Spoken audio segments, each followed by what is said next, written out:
దేవుని బిడ్డలారా, ఈ దినం 2 కొరింథీ 9:8 వచనాన్ని ధ్యానిద్దాం.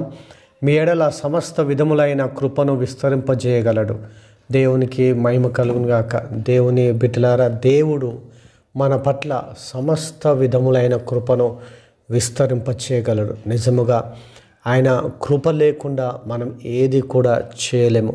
బైబిల్ ఏమంటుందంటే, ఆయన కృప చేత మీరు బలవంతులు కండి అని వాక్యము సెలవిస్తాం. దేవుని బిడ్డలారా, ఆయన కృప మనము చేయలేని పనులను చేయడానికి సామర్థ్యమును, శక్తిని, జ్ఞానమును అనుగ్రహిస్తూ ఉంది. ఆయన కృప మనల్ని బలపరుస్తూ ఉంది. మన బలహీనతలను జయించడానికి ఆయన కృప మనకు సహాయపడుతూ ఉంది.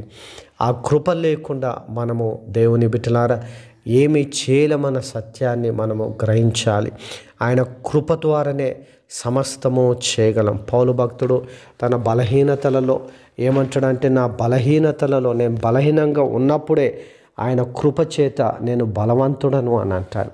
దేవునికి మహిమ కలుగును. ఆయన కృప నాలో పరిపూర్ణమగుచున్నది అంటాడు. ఎంత గొప్ప విషయం! కాబట్టి దేవుని కృపను మనం ఆశ్రయించాలి. మన బలహీనతలలో, మనము చేయలేని పనులలో, మనకు శాత కాదు, మనము ఇది చేయలేమన్నప్పుడు దేవుని కృపను మనం ఆశ్రయించాలి. అప్పుడు దేవుని కృప మనని బలపరుస్తుంది. ఆ పని చేయడానికి దేవుని కృప మనకు సామర్థ్యమును కలుగజేస్తూ ఉంది. అట్టి కృప దేవుడు అందరికీ అనుగ్రహించునుగాక. ఆమేన్.